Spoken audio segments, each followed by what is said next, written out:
para tener en cuenta la llamada Pascua. Así es que, como resultado de todos estos concilios y estos cánones de la Iglesia Católica, se ha cambiado muchas cosas. La situación de las celebraciones, la sustitución de las celebraciones de Dios indicadas en Levítico 23, se han ido sustituyendo progresivamente por fiestas paganas, como cuál, como la Navidad, por ejemplo. ¿Sí? Tú buscas la Navidad en la Biblia y nunca la vas a encontrar. ¿Quieres encontrar todos los festejos bíblicos, los festejos que están ordenados por Dios? Y espero que a estas alturas ya entiendas que no tiene nada que ver con judaizar, sino que simplemente tiene que ver con obedecer las leyes de Dios, con obedecer lo que Dios nos mandó a que obedeciéramos. Todos hemos cometido errores. Todos, incluso nosotros que hemos estado o que ahorita estamos formando parte de esta comunidad, venimos también de cometer ese tipo de errores. A Dios gracias, tuvimos la oportunidad de profundizar en el estudio de la palabra y hoy en día hemos descubierto cosas que nos están haciendo regresar al camino que nos lleva de regreso a Dios. No hay nada de malo en equivocarse, todos nos equivocamos. Pero Dios dirige nuestros pasos y usa estas equivocaciones para traernos de regreso a Él. Por eso es tan importante tener un espíritu en bancarrota, dispuesto a reaprender todo, desde el principio si es necesario. David se equivocó, lo acabamos de ver al inicio de este estudio. David se equivocó. Dios le muestra su error y ¿qué hizo David? Vamos a ver qué fue lo que hizo David. Nos vamos al segundo libro de Samuel, una vez más. Capítulo 12, versículo 13. Segundo libro de Samuel, capítulo 12, versículo 13. Entonces aquí estamos nosotros llegando a conclusiones interesantes porque nos hemos dado cuenta que judaizar para Pablo no tiene nada que ver con el concepto actual que se tiene de judaizar. Judaizar para la Iglesia Católica es obedecer las leyes de Dios. Judaizar para Pablo es querer ganar la salvación a través de la Torah oral. ¿Ok? Entonces, segundo libro de Samuel, capítulo 12, versículo 13, te lo voy a leer. ¿Qué hizo David cuando Dios le muestra su error a través del profeta Natán? ¿Qué hace David? Entonces dijo David a Natán, pequé contra el Señor. Y Natán dijo, también el Señor ha remitido tu pecado, no morirás. Ok, esta es una de las más grandes virtudes del rey David.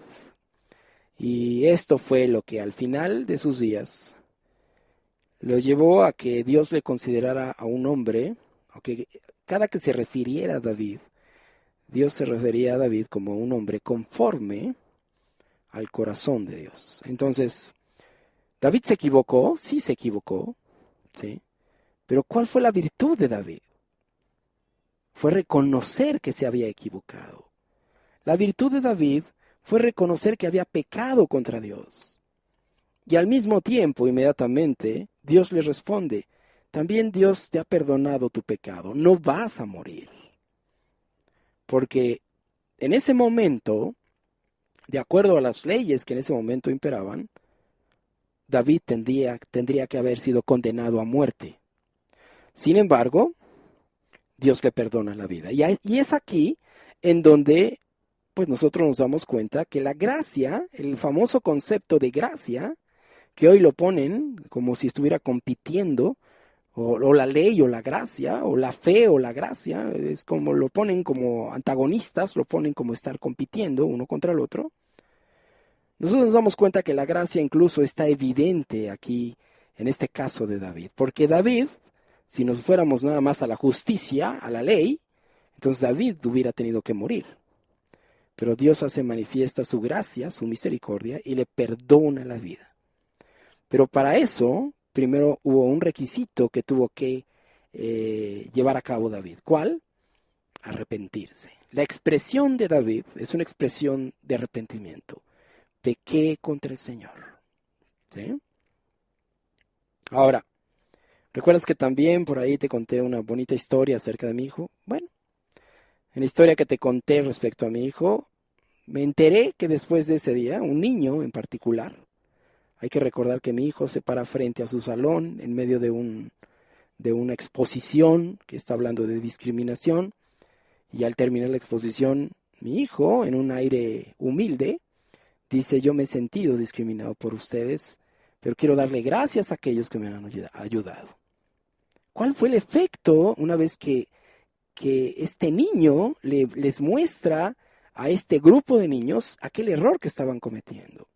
Bueno, pues mi hijo me cuenta que un niño en particular, un niño que mostraba un comportamiento hostil y de rechazo hacia él, cambió radicalmente su comportamiento. Esto quiere decir que este niño, que seguramente no era consciente de aquello que estaba haciendo, en cuanto descubre el error que está cometiendo, este niño corrige su camino. ¿Sí? Entonces, durante mucho tiempo a nosotros nos enseñaron que judaizar era obedecer la ley de Dios. Cometimos el error de creer lo que se nos había enseñado. Así como David cometió error, así como este grupo de niños que te cuento, así como ellos también cometieron errores. Pero ¿qué fue lo que dijo Jeremías respecto de aquellos que estaban, o de aquellos que consideramos todo lo que viene de nuestros padres como si fuera una verdad absoluta, que a veces no lo queremos pasar por el filtro de la palabra? A veces no nos tomamos la molestia, no nos tomamos el tiempo, no nos tomamos la disposición y la actitud de estudiar y escudriñar las Escrituras. ¿Qué fue lo que dijo Jeremías respecto a todo lo que hemos heredado cuando no lo pasamos por el filtro de la verdad? Es decir, por el filtro de la palabra. En Jeremías capítulo 16, versículo 19, no lo busques, dice: ciertamente mentira poseyeron nuestros padres, vanidad, y no hay en ellos provecho. Es decir, esta es una clara expresión a través de la cual se nos dice, pues las tradiciones, todo aquello que a veces te enseñan y que tú no te tomas el tiempo para cotejar contra la palabra, pues puede ser mentira, ¿sí? Y si es mentira, es vanidad. Y no hay provecho en eso. Entonces son errores que hemos cometido. Nosotros cometimos ese error. Nosotros también estuvimos en el lugar que tú estás ahora. Nosotros también estuvimos sentados en la banca de una iglesia, diciendo: no, ya estamos bajo la gracia, ya no estamos bajo la ley. No entendíamos lo que leíamos. Pero a Dios gracias, terminamos por entender esto. Y esto no es porque nosotros hayamos hecho algún mérito específico. Dios siempre ha dicho a través de su palabra: no es porque ustedes sean mejores que los demás, es porque ustedes me son adecuados, ustedes son adecuados para el propósito que yo estoy persiguiendo. Así es que, pues, el día de hoy tú puedes también ser adecuado para ese propósito. Tenemos un último caso en el día del Pentecostés, por ejemplo, cuando el Espíritu de Dios es derramado sobre los apóstoles, aquellos que estaban en espera del Consolador. Una vez que el Espíritu es derramado, Pedro se levanta y una vez que habla en lenguas, todos empiezan a hablar en lenguas. Por ahí hay un montón de gente que al escucharlo se sorprenden y hay incluso quien llega a decir que estaban borrachos, ¿sí? Pero Pedro se levanta y frente a la multitud les da un discurso que los hace conscientes de lo que hicieron con Jesucristo al aprenderlo y entregarlo a los romanos. Entonces, cuando ellos se dan cuenta, cuando su pecado es descubierto, ¿qué hicieron ellos? La Biblia dice que todo ese grupo de personas que escucharon a Pedro se compungieron de corazón. Y después le preguntaron: ahora, ¿qué podemos hacer, Pedro? ¿Sí? Es ahora quizás lo que tú estás preguntándote: bueno, ok, cometí ese error, ok, estoy equivocado, a lo mejor eso que me están enseñando no es lo adecuado, no es lo correcto. Así como Pedro se levantó en aquel entonces y les explicó en aquella ocasión a esa multitud de gentes, y todos ellos se compungieron de corazón y preguntaron: ahora, ¿qué hacemos? Así quizás el día de hoy estés tú y tú digas: bueno, hermano, ¿y ahora qué hago? ¿Sí? ¿Qué les respondió Pedro? Les recomendó que hicieran lo mismo que hizo David. ¿Qué fue lo que hizo David? Lo mismo que Isaías explica en la siguiente cita. Yo te voy a pedir, por favor, que vayamos a Isaías capítulo 1. Isaías capítulo 1. Y vamos a ver qué podemos hacer ahora. Isaías capítulo 1. Isaías capítulo 1, versículos 16 al 18. Entonces, estamos descubriendo que muchas de las cosas que nos dijeron que era judaizar, nada que ver con lo que para Pablo era judaizar. Para Pablo, judaizar era quererse ganar la salvación a través del cumplimiento de las obras de la ley oral, a través del cumplimiento de la Torah oral. Sin embargo, para la Iglesia Católica, judaizar es el cumplimiento de los mandamientos de Dios.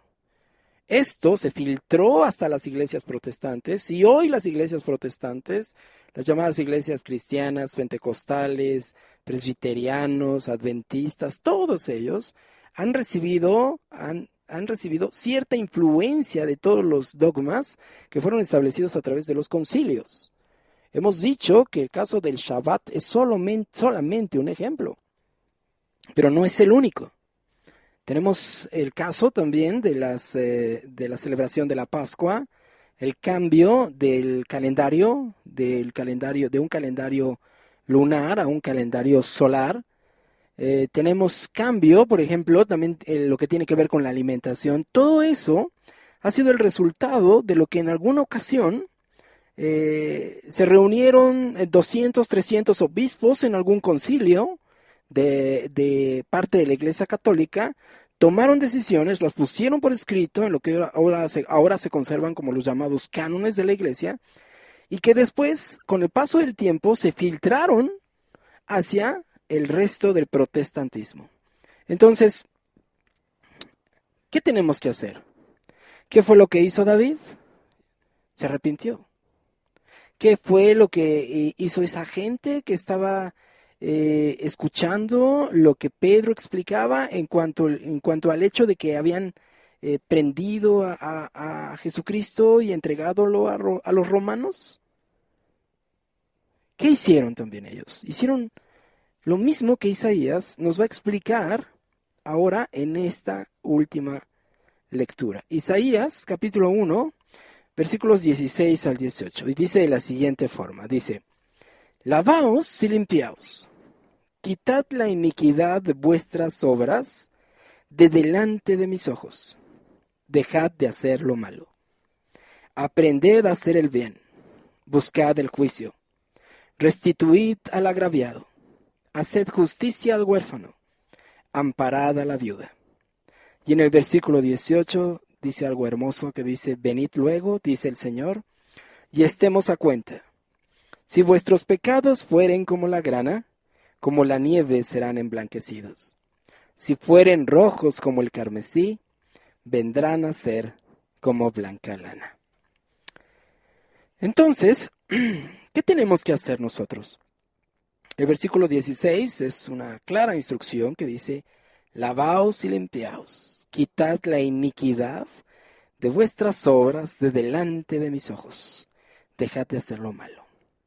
Aquí Dios está diciendo: deja de transgredir mis leyes. Deja de transgredir aquello que te envié, aquello que te puse a través de mi siervo Moisés. Entonces, y después dice: ya que hayas dejado de hacer lo malo, entonces sí, aprende a hacer el bien, busca el juicio, restituye al agraviado, haz justicia al huérfano, ampara a la viuda. Y entonces ya en el versículo 18, ya bajo estas circunstancias es cuando Dios le dice: entonces vuestros pecados, si fueren como la grana, como la nieve, serán emblanquecidos. Generalmente, desafortunadamente, en una cultura de extracción de versículos, en donde solamente estamos haciendo una especie de retacería de versículos, en muchas ocasiones solamente nos presentan el versículo 18, en donde nos dicen: bueno, si tus pecados